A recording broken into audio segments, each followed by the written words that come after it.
Okay, I'm going live now. Wait for it to. For it to show up. Okay. Oop, there we go. Okay.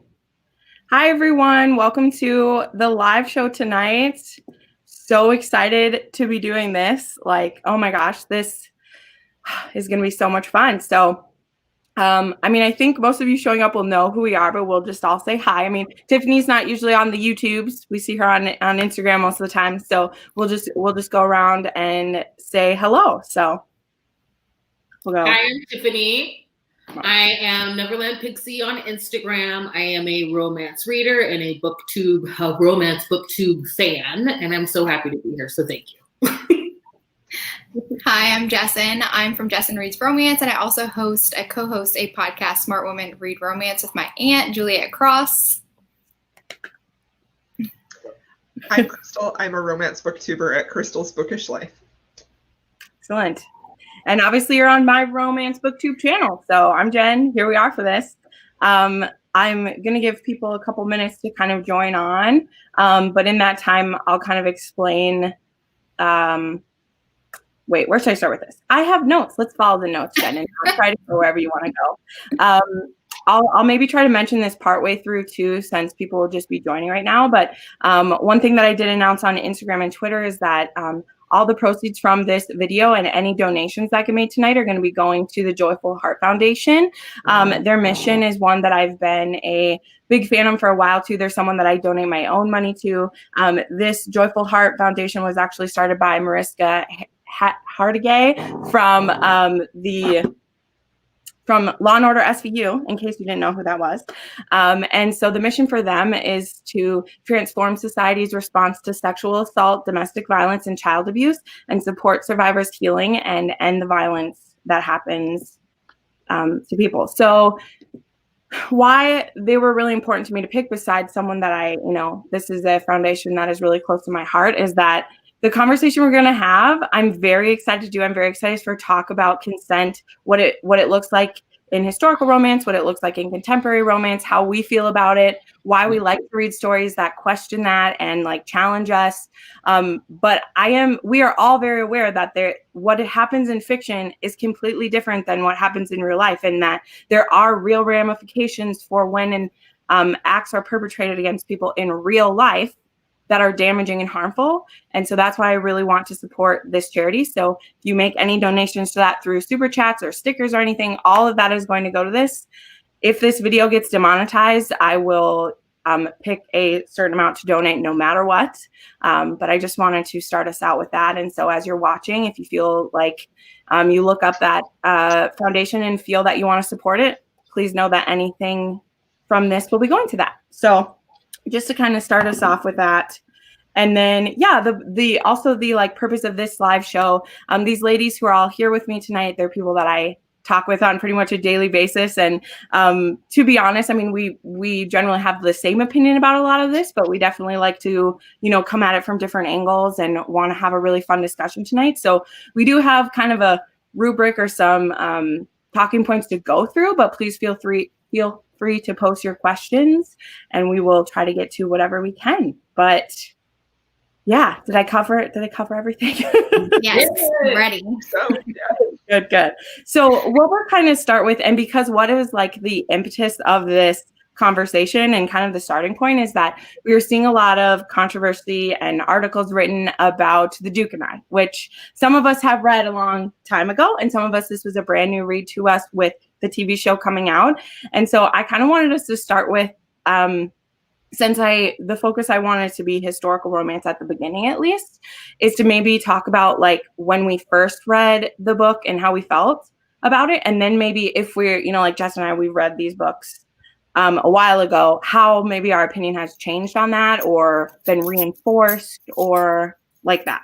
So yeah, that's where I want us to start. I've done enough talking now. Let's do that. So how about we start with you, Jessen, since I know you read it a while ago too, like me. Yeah, I read it in, I think it was 2012 or early 2013. It was recommended to me. And this was actually the first historical romance that was like not like filled with this heavy, heavy drama for me. I thought it was so light-hearted, and I love the dynamics of the family.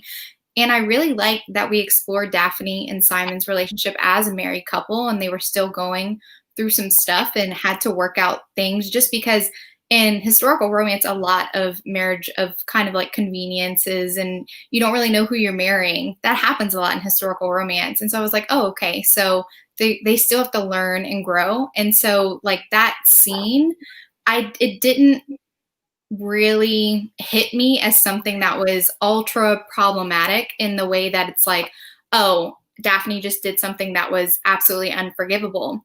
I approached that scene when I first read it as Simon's doing something and there's going to be ramifications when Daphne finds out. Daphne found out, and I was like, she just handled that really wrong. So they're both going to have to work to forgive each other. And that's how I read that scene. And I have to say, my opinion on that scene has not really changed since I initially read it. Yeah.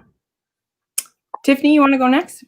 Yeah, I discovered the Bridgertons through the Binging Bridgerton read along, and I wanted to get prepared for the show, and I was surprised that I had never read them. And again, me too, I fell in love with the family. The family is absolutely incredible, and I like their dynamic, especially in that Regency period. It's pretty unique. And so when I was kind of primed, I kept hearing about the scene on Goodreads. I was seeing a lot of like 1-star reviews about the scene, and but I didn't know that scene had anything to do with consent. So I read the scene, and honestly, like my first reaction to it, I was heartbroken for both of them. Yeah. And in that moment, I was immediately taken back to like the position of women at the time, especially because prior to that scene, we get that lovely exchange between them, and he says like, I own you. I could just, I could just make you stay in my bed. And she says you wouldn't do that. So we got a lot of preparation to that. And my first reaction to that scene was like, to be in a position to feel like one must have to like take that action. And that was my first reaction to it. And today I never looked at it as I never saw it as a rape when I first read the book. I have to be like, have integrity and like report that. I didn't see it that way. I saw it as a violation of trust within a marriage. I saw it, them both making unilateral decisions within a partnership. And I also was looking forward to seeing how that was going to be reconciled, because I knew I was going to get an HEA. And so, yeah, that's how I interpreted it the first time, and still today. Yeah. Crystal? So I first heard about The Duke and I probably last year or within just recently, when it popped up on BookTube when I was just watching a lot of BookTube. And so I knew exactly what was involved in the scene, and I had, the people who read it and talked about it, I had their reaction to it. And then I was interested in reading it when I knew the show was coming out in the fall. I had heard about Binging Bridgerton, but I really wanted to read The Duke and I first myself before there was any discussion about it, so I could sort of form my own opinion on it without feeling like other people were influencing me too much. So I read it for the first time, and I had to reread that scene several times to really try and understand exactly what was happening and what the problem was. And not necessarily what the problem was, but like I didn't want to assign blame necessarily. So my viewpoint of that whole scene was really all about, they weren't communicating, and Daphne, what she did was not okay. And I want to be like so clear about that, because I feel like there's a lot of confusion when we talk about this issue, that we're saying it's not, what she did wasn't wrong. And I feel like that's not what we're saying. Like, we're definitely not saying it's okay what she did, but we are saying it's a very complicated relationship issue that isn't have an easy answer. It doesn't have one quick word that you can slap on it and say this is what the problem is. So I really just felt about that scene at first that it was just they weren't communicating, and there were hurt feelings on both sides, and it was really just such a sad, heartbreaking scene to me to see how far it had went. And I also really could understand where both of them were coming from too. And I feel like that was something that Julia Quinn did so well in the book, is that she really helped you be able to see both sides and see where they both were coming from and sort of understand their points of view a little bit better. So yeah. And so, I mean, I've talked about this a lot. I've been a fan since I was 15 or 16 is when I first read it, which would be 11 years ago. So I read it in like, I don't even know when I was 15 or 16, so 2008 or 2009. I'm trying to remember. And I fell in love with the series. I would read it every year. And honestly, I think I probably felt the same way of like, I was just so shocked about it because I never read a book where, I've never read a historical romance where sex was used that way before, but it wasn't me looking at it of being like, either I didn't think it was rape. I still don't think that it is. Can talk about more about that. But for me, I was just like, oh man, that's the worst thing she could have done. Like, that's how I felt.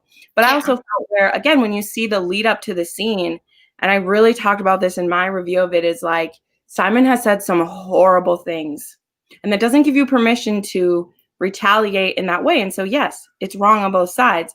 But I agree with the part of what Tiffany said of like, think about the times, think about how innocent Daphne is. Her only sexual experiences are with this man. And she finds out that he's been using her innocence against her. And then she sees this moment to have a little bit of power back. And so that's the tiny little bit of it that I ever thought, if I thought it was really uncomfortable back then, because I can be completely honest that I was just like, oh, that's such a horror. That just hurt so bad that they messed up that way. But then it gets worked out rather quickly in the book. And I do agree that maybe there could have been some more discussion between the two of them. But to me, I saw it as they both have done such hurtful things that getting over it and moving on together is the best thing that they could have done, and having clear communication going forward. And so that's how I looked at it as a kid, as a child, let's be honest, 15, 16. And it wasn't until 2019 or very beginning of this year that I actually, because I always recommend The Duke and I. Before it was cool, I was like, read The Duke and I, start with Julia Quinn, read The Duke and I, because I wanted people to read the Bridgertons. And I sent this book to one of my dear friends, and she read through it, and she went on a tirade about just how horrible, and that they were both just such disgusting people, and that it was a horrible assault against him and all these things. And so I was just like shocked, because I was like, whoa, did I just recommend like a rapist to all people? Is that what I did? Like, and I really had to then just like sit with it and be like, wow, can I not love The Duke and I anymore? And that was really hurtful. And so then for the next probably 6 months, which was before binging Bridgerton, I was like, I'm really afraid now. I'm afraid to mention my favorite book to anyone, which is really hard. But then when it was my turn to reread this for binging Bridgerton, I was like, okay, well, I'm going to go in knowing all these things. And when I got to that part, I still felt the same way that I did before. Like Jessen, I was like, this is just such a horrible situation they've got themselves in.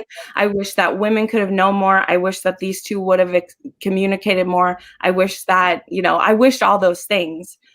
But to me, it was just like, I had never read anything like that before. But I was like, this is just another way to show a conflict that we have seen before, we have seen before. And so, yeah, anyway, so I think it's kind of interesting how the conversation's how Daphne wronged Simon and how she's like completely and totally unforgivable. And I just don't understand that. I don't consider her actions to be something that she cannot possibly learn and grow from. Like, yeah, she knows that she hurt Simon and she does have to level with him. They have to figure it all out.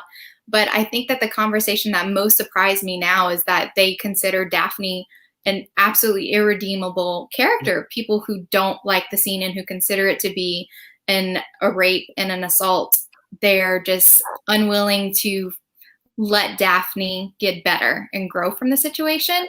And I just feel like, I don't think that she's irredeemable. I don't think that they can't come back from that situation. I think that they could, and I believe the HEA. I also feel like I've gotten some backlash in my DMs, people that felt like I didn't warn them enough. Like, how could I support, a character like her? And I'm here for the discussion about it, right? Like, the biggest thing that I wanted to do with this live was like, thank you for providing us an opportunity and a safe space to talk, because I'm really here for uplifting voices, especially marginalized ones. We are a group of women, and our opinions are arguably unpopular. And I just feel, to piggyback on what you were saying, I didn't feel that as well. I didn't feel like Daphne was irredeemable. I didn't feel like my rating was just going to go to 1 star, or I was going to DNF it because of that happening. In fact, the fact that the scene was contentious and that it was there really makes this conversation possible. And like, I've said this a few times, like, as a romance reader that hid what I was reading for so long, just for the simple fact that this scene being in the book has sparked global conversation, like, deems the genre as art. And I'm here for the discussion of it, and I don't think that it should be shelved. Like, I wasn't one that changed my reading because of it, and I wanted to see how Julia Quinn was going to get us to the HEA. I typically grab for works and authors that are trying to do that have those difficult conversations and like have to do the work to kind of reconcile the situations where everyone is wrong, and I think it honors those moments in life as well. Yeah. And I think for me that, as we've all mentioned, like, it's not about making the scene okay. It's the fact of like, why can't it exist? Yeah. And like, when I see people say things like, oh, well, this shouldn't be made into a TV show because that's going to be controversial or whatever, I'm like, what are you talking about?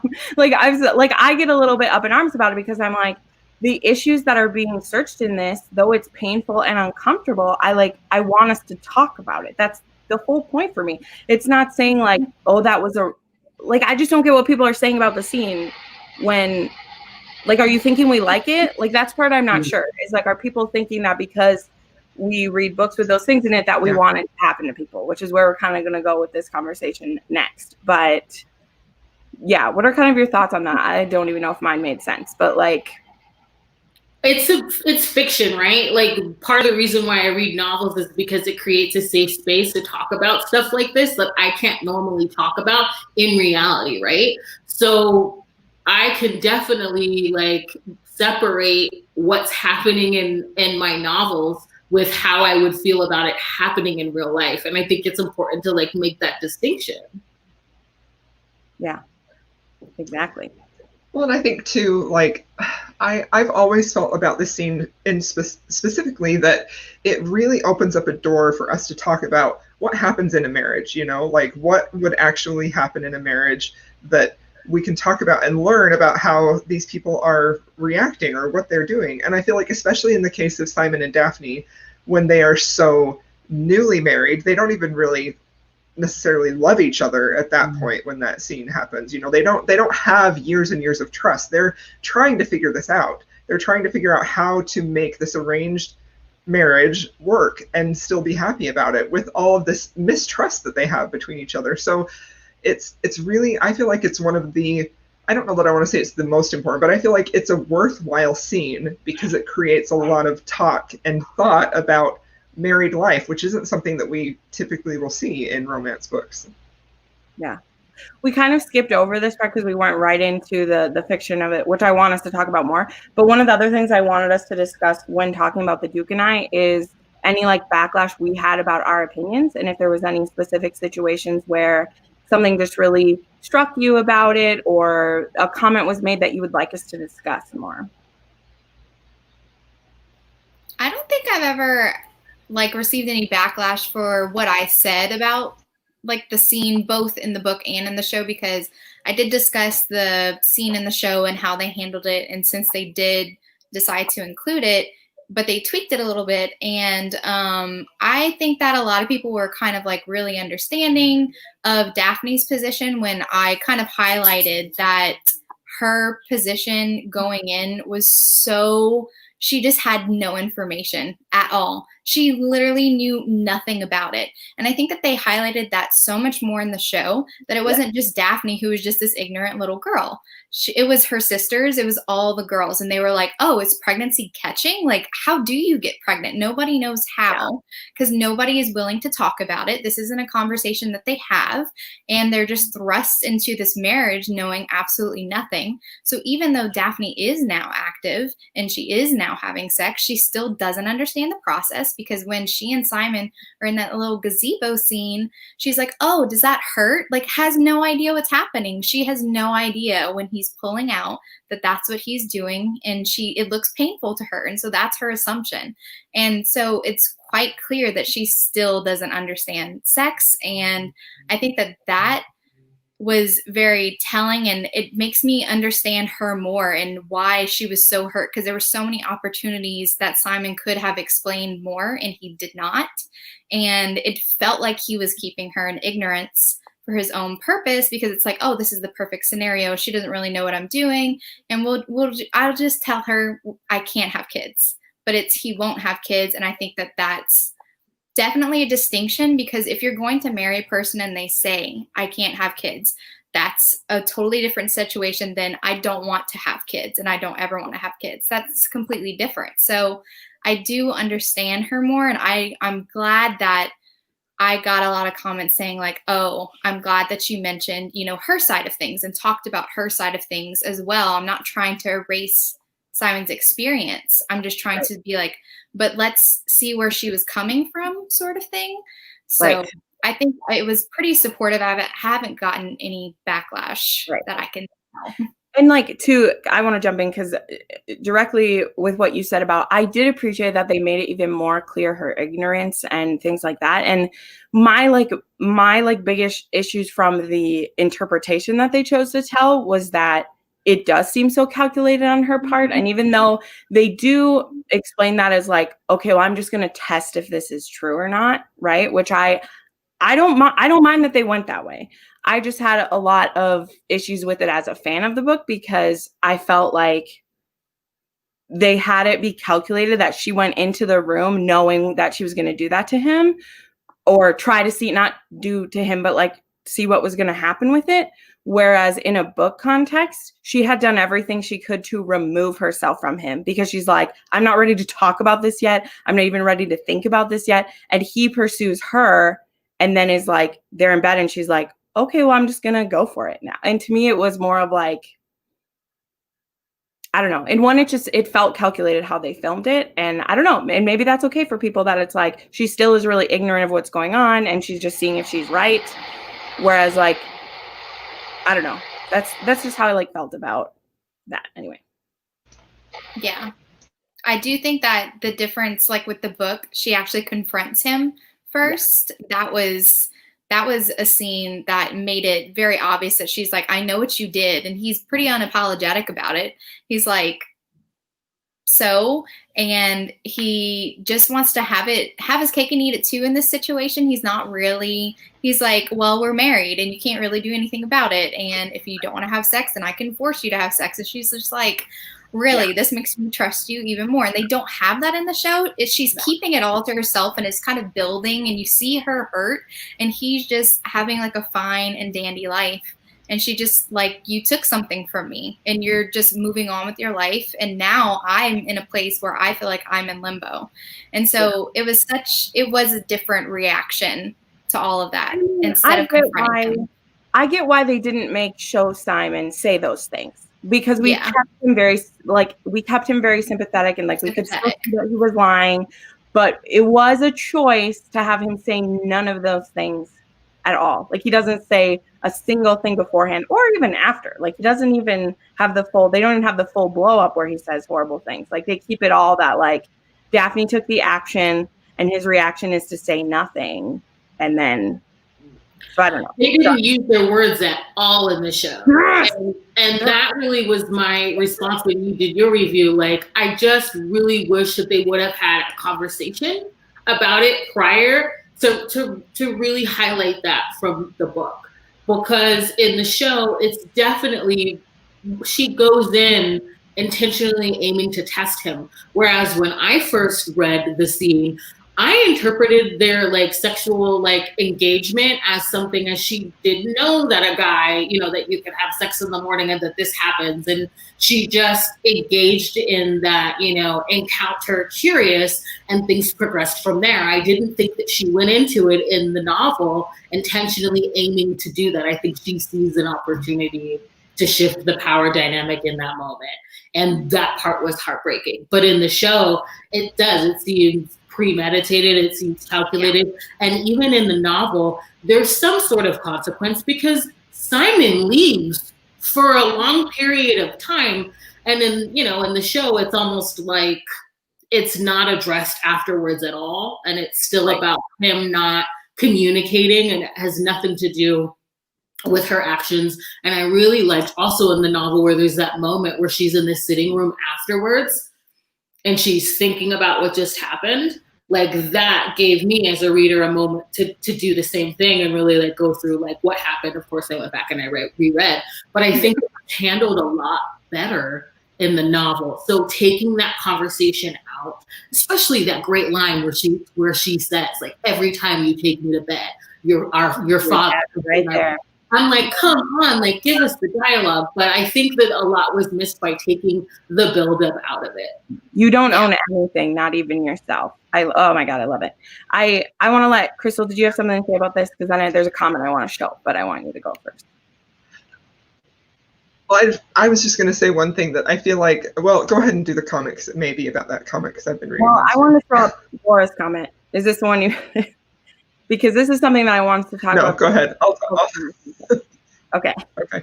Because this is something I want us to mention is like, do we take historical context into factor when we look at scenes like this? Because my answer is yes, I do. But I want us to have discussion about it and not just that.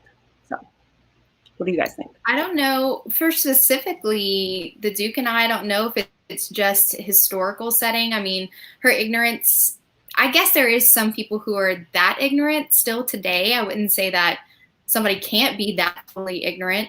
But definitely that was pretty much the norm, that type of ignorance in that day and age. But I do judge historical consent scenes a little bit differently, especially I know that Bridgerton wasn't written, you know, in the 80s or 90s, like some of the really problematic consent that we do see in historical romance. But I do judge them a little bit differently because I know that they don't have the context of being in 2020 and knowing the things that we know and all the movements that have happened recently. They don't have that context. So I'm not going to expect them to write like they know what's going to happen in the future and the conversations that we're going to have today. So yeah, I do judge them differently. Well, I also think that it's really important to judge characters individually too, even if they're in a historical setting or in a modern day setting. And even if, you know, I saw a couple of comments that said, you know, women did actually know more in that time period, and maybe they did in certain circles, but it's very clear in both the book and the show that Daphne didn't. She didn't know anything. Even the talk she had with her mom in the book, which like the first time I read it, I thought it was a really cute, funny scene, having parents of teenagers myself, and I'm like, oh, I feel you, you know, having those talks. Right. But then it wasn't until another person pointed out to me how sad it was how little women knew about sex at that time, and it really hit me that is actually a really crucial part to Daphne's character. Like, she really didn't know anything about it, and it's pivotal to her individual character and the Bridgerton family, the other girls too. Yeah. I think too that I agree that this wasn't written in the 80s, and I also agree that based on things we've heard Julia comment now, that it was a choice to make this be the plot of the book. You know, like it wasn't an accident. It wasn't just like, oh, this sounds like a good conflict midway through. Like it was, those seeds that we see laid are laid for a reason. That awkward scene with Violet is there because we know it's going to happen. Like this wasn't just a fly by the seat of the pants thing. And though the discussion may only be coming to full fruition now, like it was always meant to be like, wow, this is a really uncomfortable conflict to have between two people who are supposed to love each other. And I agree with what Crystal said, that like this is a newly married couple who, I mean, Simon in particularly is bringing lies and baggage into it and not being honest about it. And like, fair enough, we can say historical context for that, but if he was willing to die so that she would have kids, he knew it was a big deal. That's something that I would point out. Like if he, you know, because he says something like it in the book as well as the show. He's like, I was willing to die rather than have this happen. And it's like, then you knew it was a big deal to mention. So that argument kind of like goes out the window when it's like, if you knew it was a big enough deal, you were willing to die, then it's probably a big enough deal that you need to mention it to your wife. What's going on? Yeah, and I think historical context, and as challenging as it is to look at it in this way, in this particular scene and in this moment, Daphne does know how it works.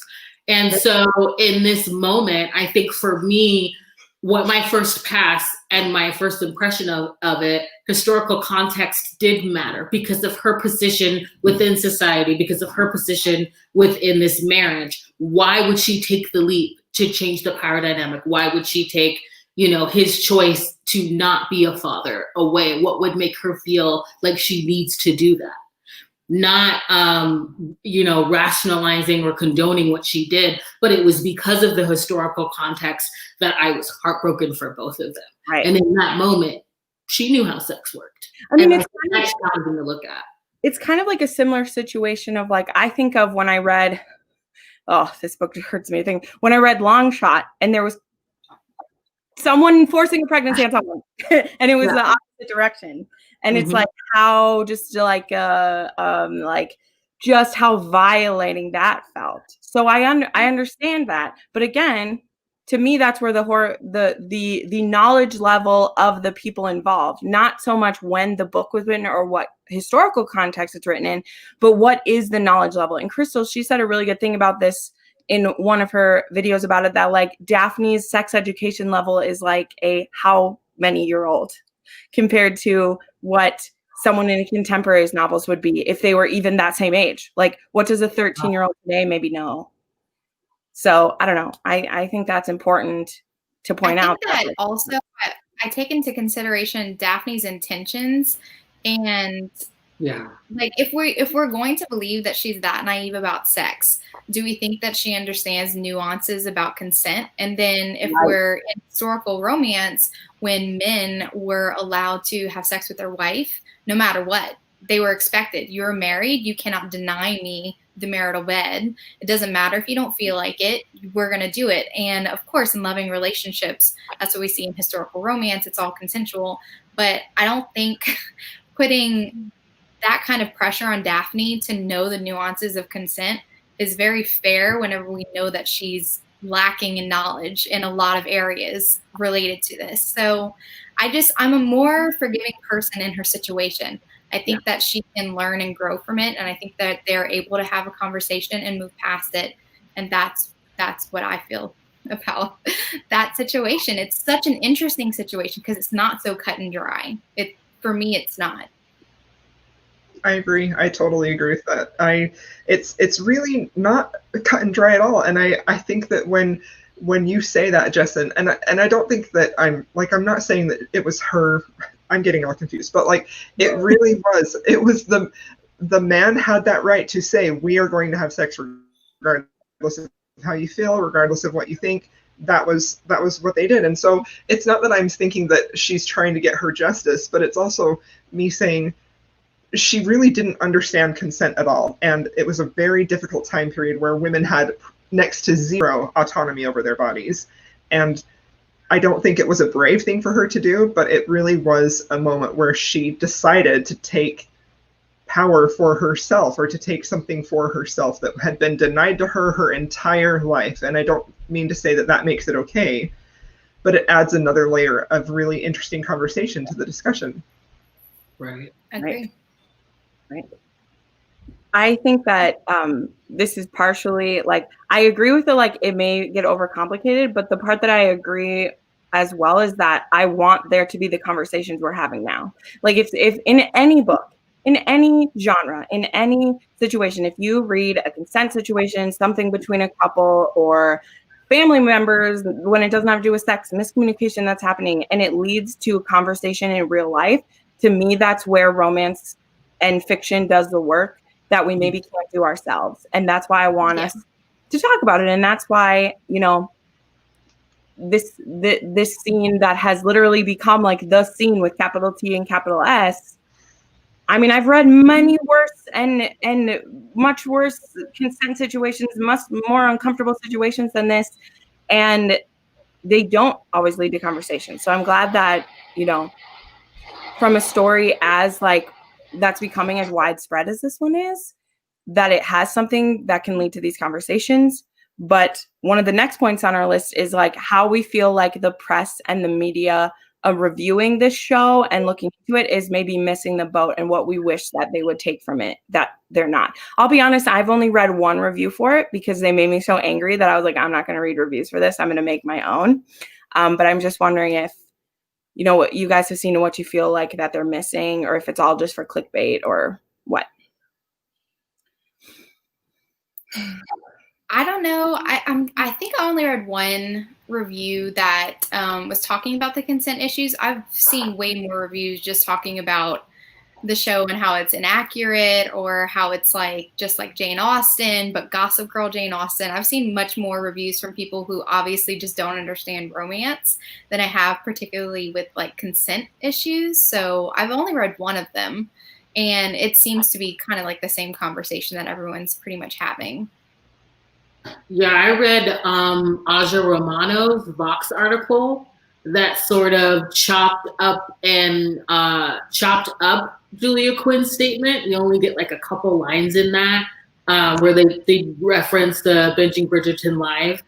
And, you know, same thing, more of the same, talking about the show not addressing the fact that there was a rape scene in it. And then after that one, and after reading like Vanity Fair's like this is good trash article, I pretty much stopped reading stuff after that because it was just really upsetting to me. And I was really hoping, again, to have some article really dive into maybe the gray areas or highlight the fact that this elevate our genre, please, when you're writing these articles. Like, I'm tired of having to defend what I'm reading when everyone is talking about this because this is art. And when you just dumb it down to this black or white issue, it scandalizes it. And it's just been upsetting to read. Yeah. But in fact, this is actually a hard-hitting piece because it's in there and because it's contentious, we get to talk about it. I was kind of hoping to see something about that and maybe a call to really like dive into the novels. And, you know, Romana also like argued that the books were worse.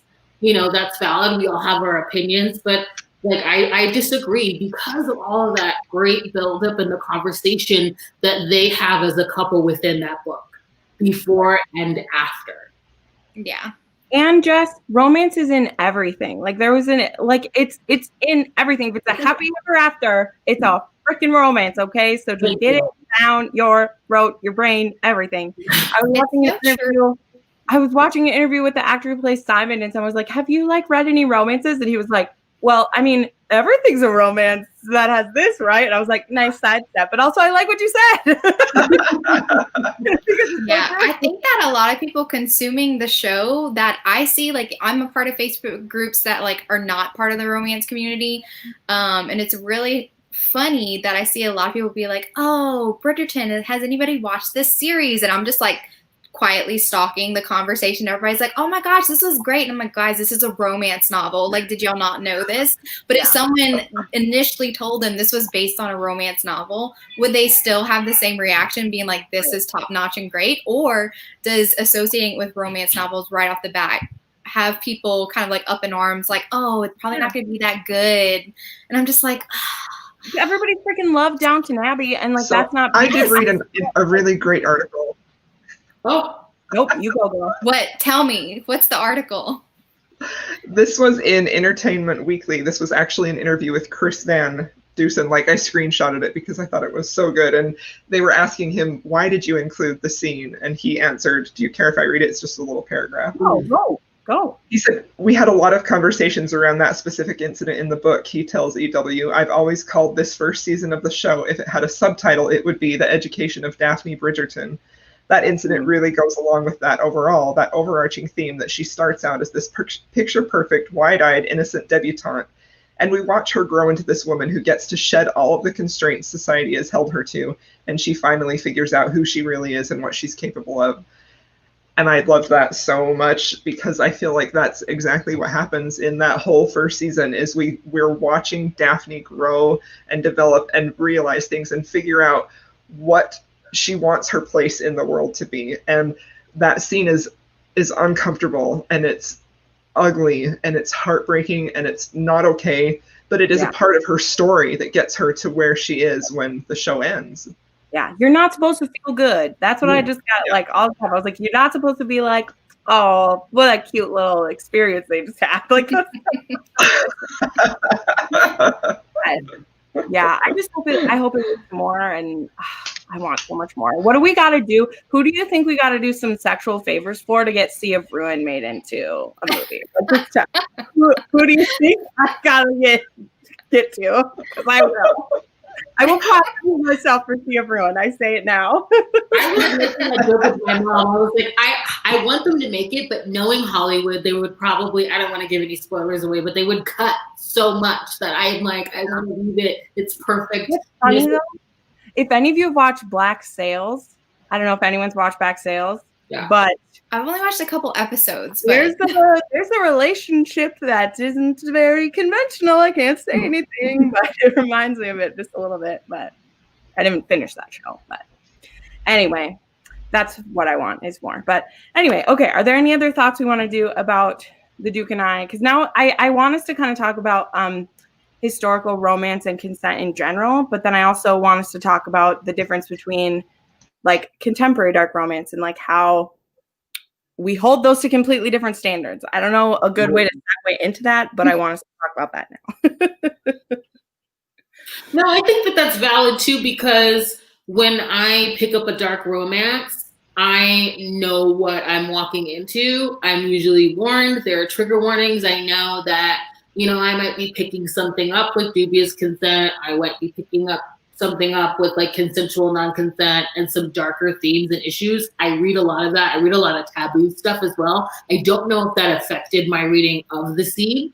So like I go in knowing that that's going to be present, and I always go in hoping that the author does the work to challenge me to be okay with that HEA and to believe it, right? So that's why I pick those up, and that's why I love those.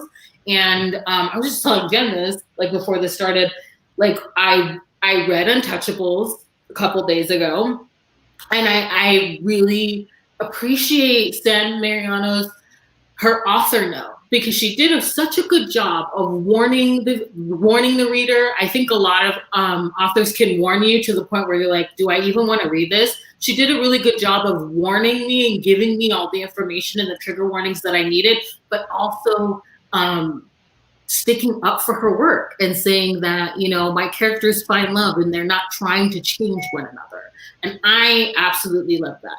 But like, I definitely go into a dark romance knowing, and I think maybe that's why some people were upset with The Duke and I, because they weren't necessarily anticipating something like that to come up with the Bridgertons. So that's, you know, that's possibly what happened there. You know, that's a really good point, because I know when I first picked up How to Love a Duke in 10 Days by Kerrigan Byrne, I didn't really know anything about it. This was early on, and I didn't realize that Kerrigan Byrne went to such dark places. Yeah, that book. And it had a really beautiful cover and a cute title, and that first opening chapter, like, I was like punched in the gut. I was like, I was not expecting that. But I also feel like we shouldn't necessarily have to really delineate things and say dark romance can talk about these topics, but a historical romance can't, you know? So like, I feel like there needs to be room for all of those, but dark romance definitely does a great job of providing content warnings, whereas I feel like a lot of other books definitely don't. So that's really, like, I know that a lot of authors don't want to put a trigger warning page because they're like, it spoils the book. But I'm like, if you make it a page, people can skip it if they don't want to be warned. Like, I don't always read trigger warnings in front of dark romance because I personally don't have triggers. So it's like, if you label this a dark romance, I'm like, okay, I'm expecting some crazy stuff, and I may like it and I may not. And I don't always need the trigger warnings, but I know that trigger warnings are really important for other people. And I think that just should be a thing that's normalized. Trigger warnings not spoil books. They're necessary. And one of the points on our notes is like, dark romance novels are very good. Yes, I'm gonna put that up here, Jess, while I'm talking. It's very important that like a dark romance author, I feel like, is just like, that's gonna be at the front. Or they'll have something like Sam does where she's like, you're reading a dark romance and you may see any of this variety of things, so just leave if you don't.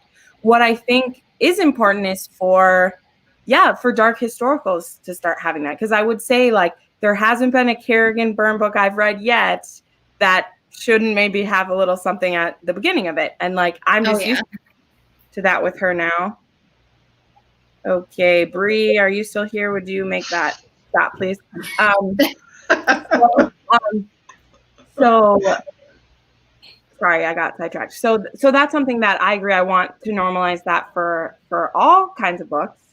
And I feel like that would help make up some of the gap, where I think that when we talk about just having a different context when like reading a book, an older historical, is that trigger warnings were not something that was ever in things at all. Was there? Like, I can't, like, does anyone know like what the first book with a trigger warning was? Just I have no clue. I'm just like, does anyone in the comments know this? Maybe we should look up the trigger warning. But I don't know. So I don't know. That didn't make any sense because I got distracted by what I said. I saw a comment that Jess made about Untouchables and having like a hard limit of not being able to like get behind a hero like that. I respect that. Like, if you have a hard limit, don't read something. And I never want to force that on people ever. Exactly. If you see what's going to be in there and that's not for you, like, put it down, don't read it. That's why I really had a hard time with all of the, prior to going to the Duke and I'm like, why do these people read it? Or why do they continue to you don't have to read something that is going to be difficult, or if like I was listening to Fated Mates podcast and they were talking about like DNFs, and like they were talking about like there's so many books out there, like pick up another one. And I really liked that. I'm like, it's true. Like, life is too short to read something you don't want to read. Yeah, there's certain things that I don't want to read. Like with kinkiness, there's tons of different kinks that I'm like, that's not for me, so I'm skipping over this book. But like, if you want to read it. And like, I'm not going to say you can't talk about that kink because I think that that's wrong or whatever. I don't want to like shame anybody for liking something like that. Right. I know what I can't handle and I avoid those things. And if you can't handle dark romance at all, then don't read it. Like, just because other people are reading it, you shouldn't read it if that's not something you're comfortable with. Yeah. And I was talking about this with, I can't remember who it was. One of you might know, but that I have hardly no trigger warning. Like, that will affect me. Like, I don't really have triggers. Once in a while, something will make me uncomfortable or whatever. But as someone who's reviewing books and recommending books, it is my job to be aware of what could trigger people so that I can mention it. So even though for me, that won't hurt me, and Untouchable, I was wildly aroused and excited by that book, I actively told people not to read it. Like, I actively told people, are you sure you want to read it? And then they're like, are you talking to me? No, not at all. I actively, when I recommended that book, I was like, this is what you're getting into. I don't recommend it, but I loved it. And when people hear I like something, they try it. But I warned everyone. And then the people who were warned were like, this is really good. And I'm like, okay, good. I'm glad you liked it. But it's still my job to know what those trigger warnings are and to share them. And that's something that I want to always do, even though I might think, I don't think any trigger warnings are silly, but I might be like, oh, that wasn't a big deal. Well, it could harm someone. Yeah. Like, Well, that's hard too, because you don't really know what is going to be a trigger warning for everybody. Because when both of you, I'm pointing to you two, who recommended A Heart of Blood and Ashes, you didn't tell me about the thing that I was upset about. I didn't tell you about the horse. Jen did right at the last minute. And like, I was like, wait, there's a horse death. that might be silly to some people, but like, the death of an animal, like, that's a trigger for me. Like, I don't really want to read about that, you know? So I was glad that I at least knew it was coming so I could be prepared. But for somebody who doesn't feel that way, they don't need to, you know? Right. And so, that's a responsibility you take on if you're going to recommend books to people. Like, you need to take that on to be at least aware. And there are so many that I'm not even aware of. Like, Brie made her planning video, and she had a whole list of like 30 things that are triggers, and I was like, oh wow, I only know about like 10 of those. Yeah. Like, start warning people. I really try when I'm like reviewing a book. I really try to be like, what can bother some people, even if I feel like that wouldn't be such a big deal. I'm like, it is, some small things are really big deals for other people. And it's just, it's hard to cover all your bases. And I always feel bad whenever I miss something, whenever I'm like, oh no, I should have mentioned that.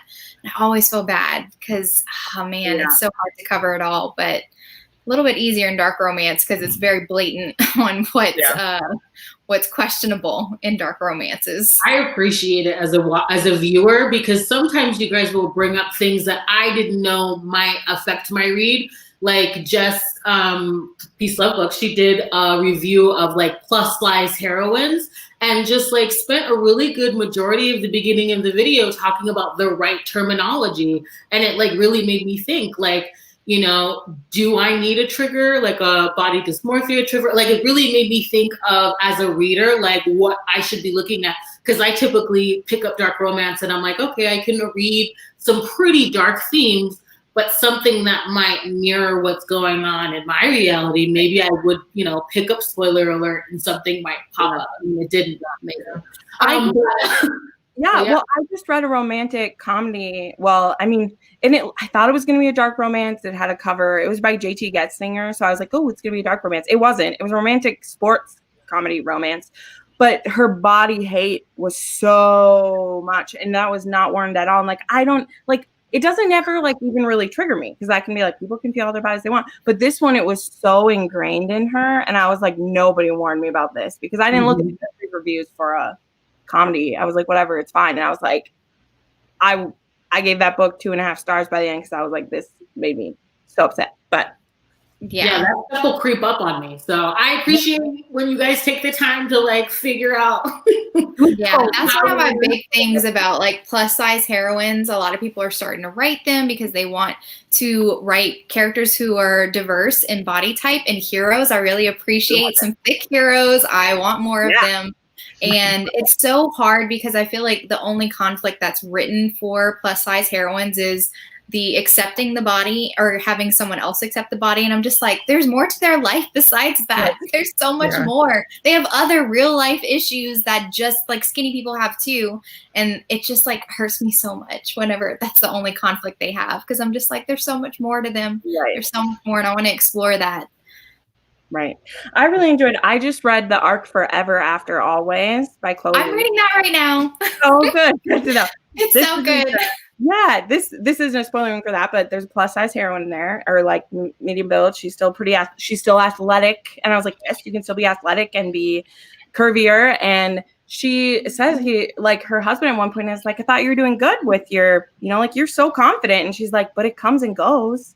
And like, it isn't a thing that is a straight line where like, I'm either confident all the time or I'm insecure. Like it is I still want reassurance now and then. And it was so beautiful because I was like, that's it. Like I 99% of the time and like just fine how I am. And I don't even think about it. I just live my life. And then sometimes you're in a situation where you feel really insecure and it helps to have someone make you feel better. And that just made it like, oh, I teared up. That book was good, by the way. But I was just excited to dive back in later on tonight. I read it all in one day.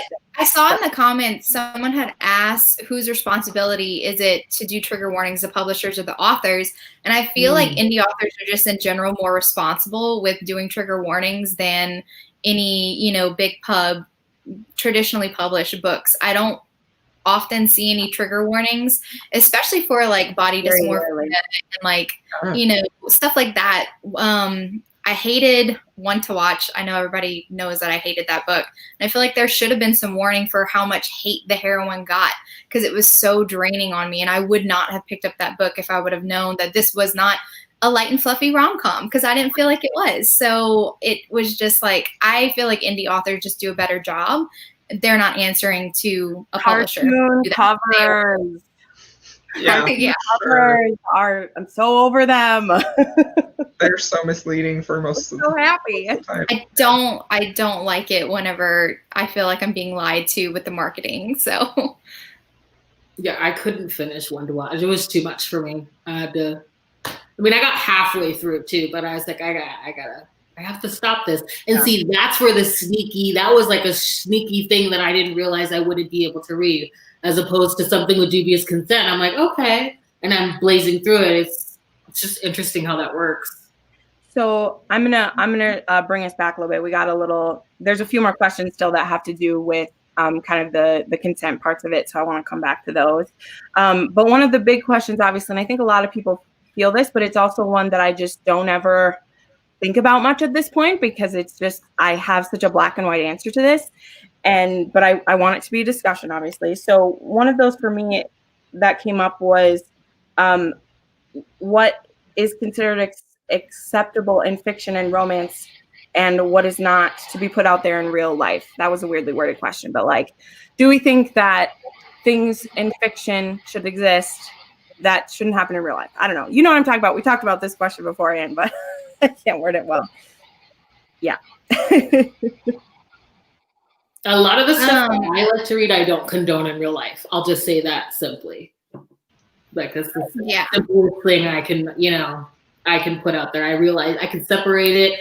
I don't like to be made to feel bad for the things that I like. I hid a lot for a really long time when I was reading. And so, I like dark romances, and I can separate those themes and topics from what I would condone and what I advocate for actively in my life as well. So it's different. I don't condone a lot of the things that I actually thoroughly enjoy reading in real life. So I'll say that simply. Yeah, the simplest comparison I can make, like not going as far into like dark romance, and some people do consider this dark romance. If there's a cheating aspect in romance, it bothers some people and it doesn't bother some people. So it's just like, I don't condone cheating in real life, but if I read a romance and the author does the work and allows me to feel like I can forgive that character who cheated, then great, and I'll accept that. But do I condone cheating in real life? I'm not going to just because I'm promoting a book that has cheating in it, it's not being like, oh yeah, cheating's fine, it's okay, it should be always forgiven. That's not what I'm saying. So I don't know, that's the only comparison really. No, I don't condone everything that I read in real life, but does that mean I shouldn't read it? I don't think so. You're muted, hon. You're on mute. You're muted, love. I mute myself so my dog will be quiet. I'm sorry, and then I forget. So, but the number one thing that I want to, when I am reading a book, is I want to see that character be a different person from when you opened that book to when you get to the end. And that can be in romance. I want that in romance. And so I feel like the only way to have that happen is to have some type of conflict. And there's going to be different type of conflict, and it's going to probably be uncomfortable and ugly.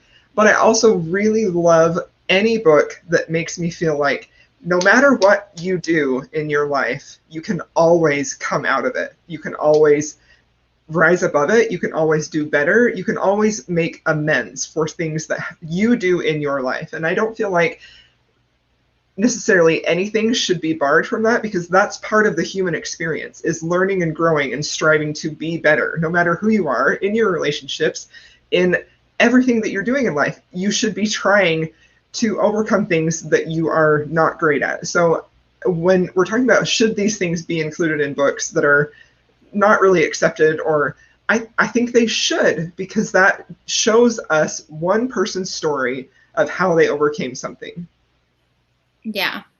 I agree with Bethany, what Bethany said about the target audience. I definitely think that you should be a lot more responsible in YA, what topics you're going to cover. It definitely differs in adult romance. And I specifically read adult romance. I don't read YA, but I've read a lot of YAs where I'm just like, wow, that's a lot for a kid to process and understand the situation going on. So there are some questionable, iffy things that happen in YA too. And also, Great. oh yeah, Great yeah, point. exactly. Fabulously. So Great I point. totally agree. Game of Thrones is one of those big ones. Everyone's like rooting for Jaime to have his redemption arc. He literally pushed a child out of a window. He has an incestuous relationship with his sister. He literally kills all kinds of good people. And we still are like, oh, I want him to have an HEA with Brienne. And I'm just like, so why is this okay? Why is this acceptable? Why is this man supposed to be like one of the greatest characters in, you know, TV show history or whatever? Just like, why? Why is that? Why does that get a free pass? But romance is so scrutinized for stuff like this. I don't know. You can't win them in romance. That's such a great point. That is a great point. Yes. Well said. This is also a good point, Jess. I mean, so I completely understand this thought process, and I get that this is where a lot of the like arguments like come from of like the problem is not them overcoming it, but rather romanticizing the thing, and that's why I don't like seeing characters violating each other, and then they get an HEA or it's seen as romantic. Yeah, Untouchable is a perfect example of that, Jess. This is an argument that I can see, and almost like I respect it. The thing for me where I stand on it is that I can still understand the romanticizing it in a story different than romanticizing it in life. And I feel that most reasonable, rational adults reading a book like that will know that. There's always going to be some cases, but there are people that can be convinced of anything. And I mean, I can only be responsible for myself. Like I can only know that when I'm reading a book that's romanticizing dubious consent or murder, and I even like what Liz said about this is only brought up in romance, like we just talked about, like in fantasy, people kill everyone. All the heroes murder people not indiscriminately. It's supposed to be the bad versus evil. But this only really comes up in romance of like they did something questionable. We cannot forgive them. And that's going to kind of motion into another question we have to bring up is like what a redemption arc, what you mean by that, Crystal, of like someone growing through a situation and like if we're able to forgive someone in a book or what the author needs to do to get us there. Because taking this back to the Duke and I, where some people are like, Daphne's a rapist, it's over, it's done, it shouldn't be a happy ending. Like, where's the room for people to grow in a relationship and stuff? So I definitely want to discuss of like, can a character have those traits and grow from them and you be okay with an HEA? Or are we really just saying if there's ever any kind of sexual misconduct or hurt or whatever, that we can never get over it? Because then I'm not sure that like romance is like the for you. Like, how many third act dark moments are there? And they don't all mean that it's a sexual abuse as one of those. But if we can never forgive each other, then there's no HEA going to happen in anything. And I think reading is personal. So that answer is going to be, different for everyone. But I definitely, I read dark romance, I read taboo things, so I definitely don't see that to be the case. In fact, one of like the most gratifying things for me is if an author can put in the work to convince me that this character has changed or convince me to be okay, like in Untouchable, that they necessarily haven't reformed, and I'm still here for the HEA. That's an incredible feat. And I'm always here for that journey, that read. And I typically pick those up and support, authors that are doing that kind of work. But I know that it's difficult. And I like that challenge, and afterwards I do palette cleansers. That's exactly how I think about it. It's like almost I go into it and I'm issuing a challenge. Like, this is why I like to read dark romance. It's like I'm issuing a challenge to the author, like, yes, convince me that this is a believable HEA. And does it always happen in dark romance? No. Some I'm like, I don't believe that these characters would end up happily ever after. Sometimes they don't work. But I like that journey because I'm curious to see how this author is going to make this relationship end happily and like it is in a relationship, and not just, there's no real change throughout the novel. Like the characters don't experience any growth and it's just a bad situation. I do love discovering dark romances that I'm like, I kind of believe that that would be a happily ever after, but it doesn't always happen. So there's kind of a thing that's happening in the chat now, and like one of these like isn't fully discussed, but it's all kind of around. This is the tail end of a comment of like, are authors making money off of real trauma? And then they're talking about the Off Balance series in here too, of like, it's so close to real life scandals. Should we be reading about a 30-year-old and a 15-year-old? So some of those like darker romances that would literally be like illegal in real life. How do we feel about those? Yeah. So I read that series, and my reason for not liking it wasn't because she was underage. So I'll just be transparent. Like, I'm not ashamed of what I like. My problem was I thought they were shitty characters. So I didn't care for them. Yeah, but I read Balance too, but just the first one. I didn't read the whole series. So to pull back to this of like, are people making money off of trauma that's happening, and you know, should those books that are traumatizing like that be written? So like, why write it? And I don't have a perfect answer for this, but I'd love us to discuss it because a lot of people are talking about it.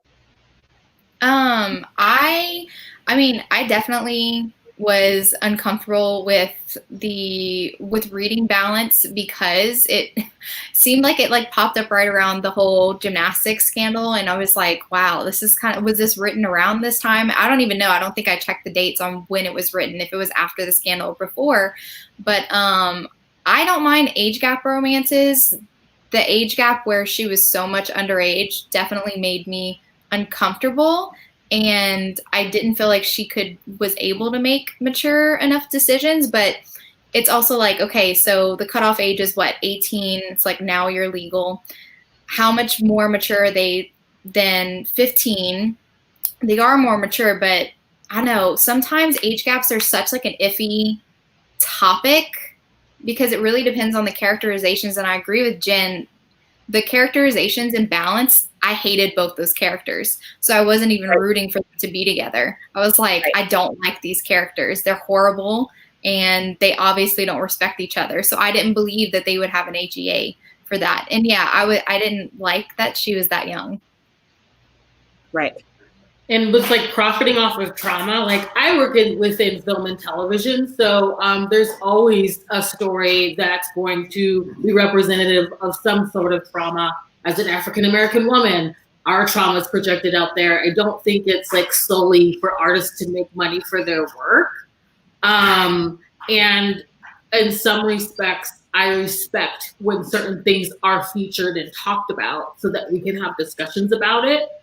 That's how I feel about that in terms of like trauma being present. And then also, I don't like reading and I don't enjoy gratuitous trauma, like gratuitous sexual assault. I don't like that as like, you know, some like, you know, external conflict. I don't like things being used to just move the plot forward. I want them to actually like be substantial, and I want something new too. I don't like just like gratuitous nudity. Well, depending upon the actor, but like I don't, you know, like why am I seeing her chest right now on the screen? Just because I like things being done with purpose. So in that sense, I don't like my characters being taken out by the knees in novels or otherwise just because. I like there to be a purpose for it. And as far as authors or any artist, you know, infusing trauma into their work, that's their prerogative, and it's my prerogative to consume it or not. And I think there's a lot of examples of that, and I think artists should make money for their work. That's what I think. This comment, there's a lot of like strength coming from this of like, I've said this many times in different videos in different situations, and I'm happy to reiterate again. I think that any how do I word this now? Because I know we're talking about something like the Skeleton King. Should it exist? That's not my place to say. Anyone can write whatever story that they want to write. That fictional story, like being written, do I ever want to read one like it again? No. I wish I hadn't went through it. If Izzy was here, we'd be saying, I don't need that description of doughy flesh ever being described again in a book. I don't need it.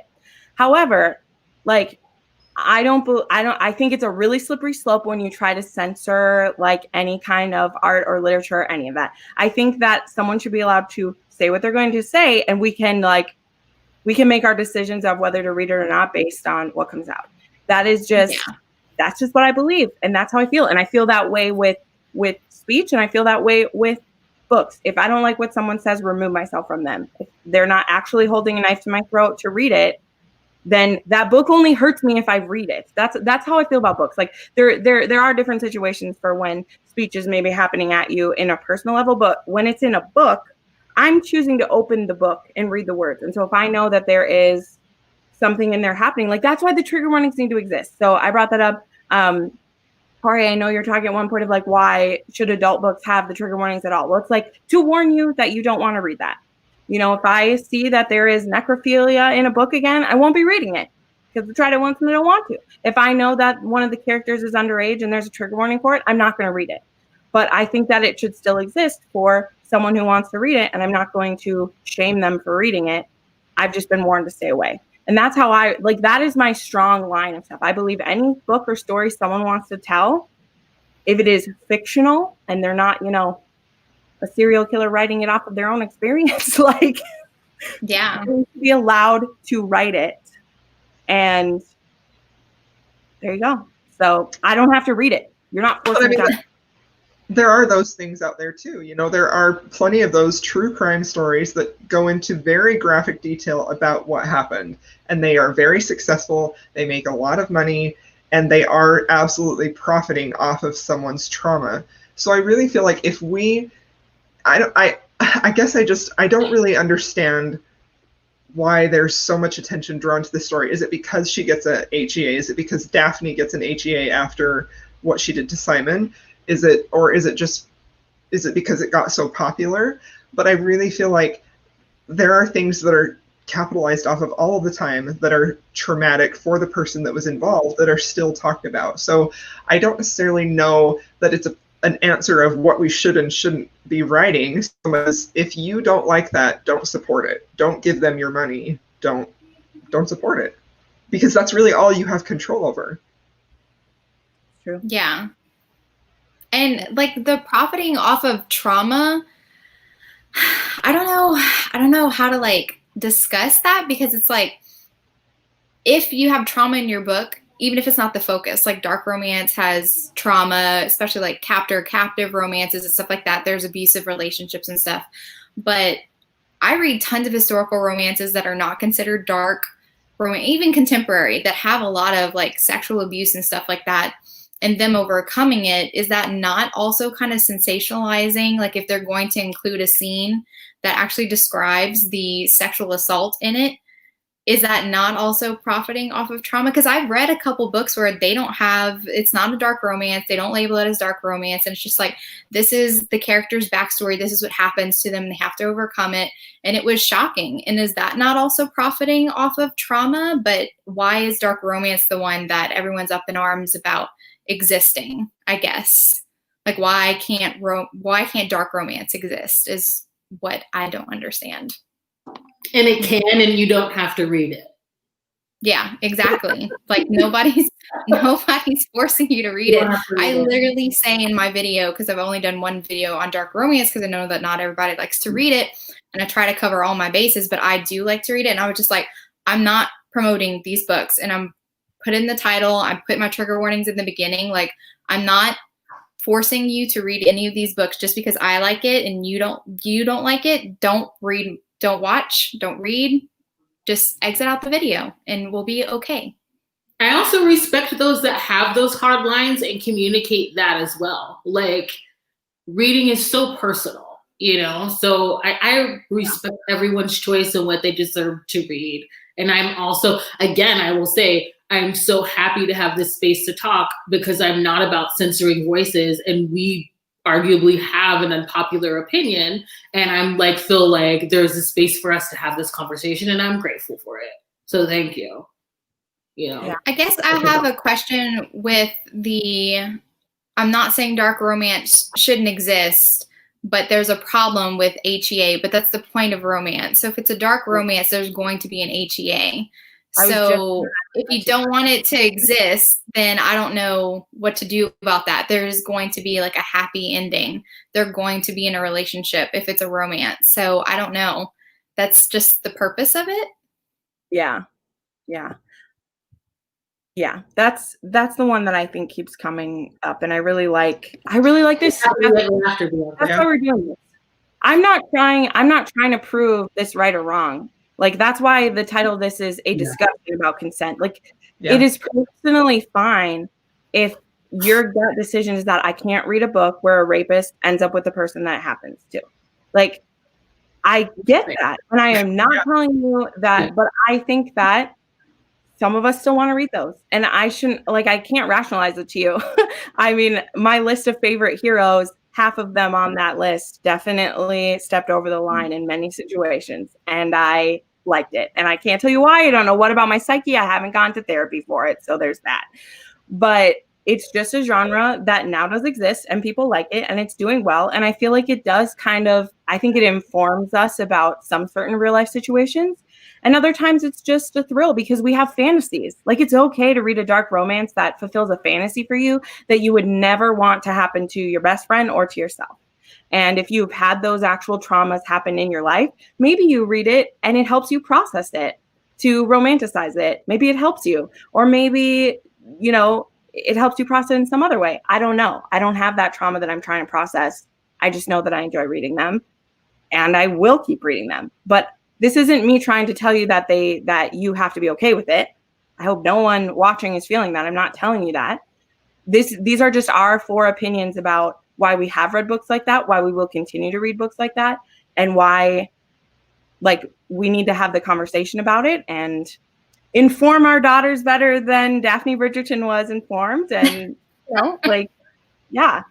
And I also feel like I'm less of a feminist or less of an activist within my own community when it comes to sexual assault because I read these as well. Yeah.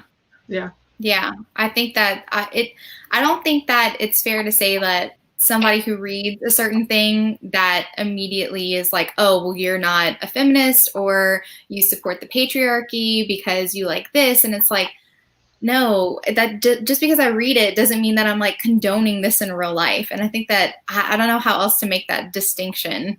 Right. There's no clear. Shouldn't, but I wanted to put hers up here, but I absolutely agree. Absolutely.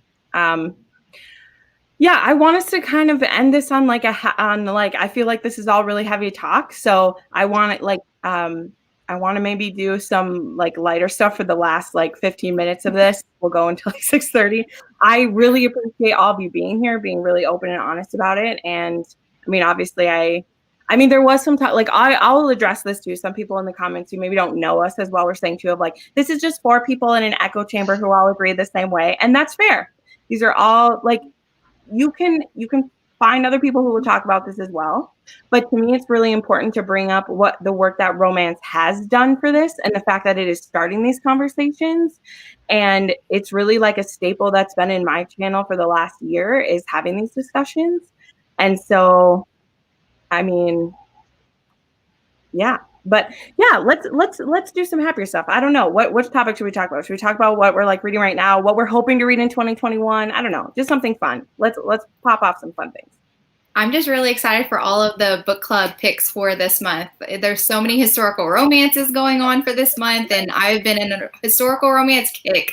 I'm so excited. I have so many books to read now, and I think starting off 2021 with all of these is just giving me life. I'm here for it. I'm gonna start the Victorian Rebels series. I've never read it. Of course, I've read Character Burn, but I've never read Victorian Rebels. I'm excited for that. I'm excited for the Rape Appreciation Association. I'm excited for Historical Hellions. I am so excited about all of the read-alongs that are happening in this community that's been really kind and welcoming to me. I'm here for it. And my ever-growing TBR. That's one of my goals is more historical this year. More historical. I need that. It just makes me so happy. Yeah. I had someone the other day be like, can you do more contemporary stuff? And I was like, not right now. I'm not in the mood for that. I did. I sent Bree's husband the 10 books that I picked for her historical romance readathon TBR. So good luck, Bree. Very excited. It was actually like right here. It was behind me. And I was like, oh, I better move that over just in case. Very excited for y'all. I'm so excited for the historical romance readathon. That was like, that happened. I think that was like right when I started my channel, and I was just so hyped for it. So I'm very excited to have it come back again. Yeah, I was really excited about that too. I'm like, oh man, and I have like so many books in historical romance. Like, what a perfect scenario now. I've bought so many this year. It's just been crazy. So I'm just, I can't wait. I'm waiting for my copy of Night Song. I don't know if it's the original cover, and I really want it to be the original cover because I want that stash, okay? The mustache is doing it for me, and I need it. Oh, that one's the Beverly Jenkins, right? The Night Song? Yes, the Beverly Jenkins one, Night Song. See, and I have the new cover of Night Song. It's super pretty. I'm excited. There's also a, it's funny that one got picked because I've been looking at used bookstores, and that was the only Beverly Jenkins I found at the 3 used bookstores in my town. And it was like 2 months ago. And so I'm like, oh my God, it was meant to be because I have it. But I also thought you were talking about Catherine Coulter's book because she has a really pretty Night Song. And I was like, oh yeah, book club. Like, I want to try Catherine Coulter again. I've put off a reread of her, but I feel like I went through a period of being worried about it. But now I'm really excited about her again because I like darker historicals and I feel like she's my right vibe now. I don't think I've read Catherine Coulter. How dark is she? Like compared to Kerrigan Byrne? Because like she's one of the darker ones. No. Compared to like, because she has a family that's a bit Bridgerton-like, but there's less of them. There's 4 of them instead of, and she has like one of her heroes. He does some serious convincing to get the girls to be with him, and that's what I mean by it. But Yearbook Bride is a like he was married by proxy to the wrong woman, and so that's the start of it. Is like they get into the bedchamber and he's like, you are not the right person who's supposed to be here. And so, very exciting. So one of the prompts for the historical romance readathon. What? I'm sorry. One of the prompts for the historical romance readathon was a standalone historical romance, and I've been like trying to think of those. Like, do you know any off the top of your head? Like, I know a few, mostly. Like, yeah. So the one that I've been suggesting is it's an indie published one too, so it works for 2 prompts. So Bree, maybe you want to mute for like 5 seconds if you want it to be a surprise. So do that. But it's Carrie Silverwood's. Rough Surrender is a standalone indie historical romance. So there you go. 2 prompts for y'all. I want more indie historical authors as well. I need more of that. Yes. Yeah. But otherwise, I mean, Julie Garwood, some of hers are, right? They're not technically, some of hers are. Yeah. But there aren't many. It's a good one. But I think I've read a couple standalones, but I wouldn't recommend them, so I don't want to tell you. If the rest of the series isn't out yet, could we get away with it? Like these are the questions. Maybe if it's like the start of a new series and it's the only one currently out. The Beast of Bezek is a standalone. The Beast of Bezek is still the only one out in that series. So Captured by Beverly Jenkins is a standalone. Beverly Jenkins had a few I saw, but I didn't see anybody else who. Yeah. That's something that I should make a rec very for is standalone historical recs, just in general, because they're all series. They're at least a trilogy, if not more, because it's just too easy to do that. But I love series. They're just so exciting. I love when characters build in the background. It's like, I can't wait for their story. I love it. Oh, I guess it's part of it. I thought Captured was a stand. Oh no, I think is it a prequel kind of to Indigo, yes. One of her series, but it's not categorized as a Topaz too.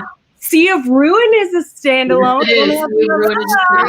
And I already read that though. And I'm recommending it to you.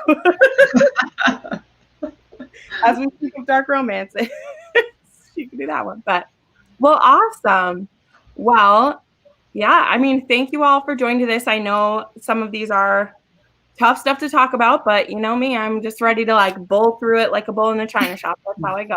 So, yes, sorry, distracted by this. So excited for you to read this. Yay. But anyway, yeah, thank you all who joined for watching this. Again, please check out the Joyful Heart Foundation if you haven't.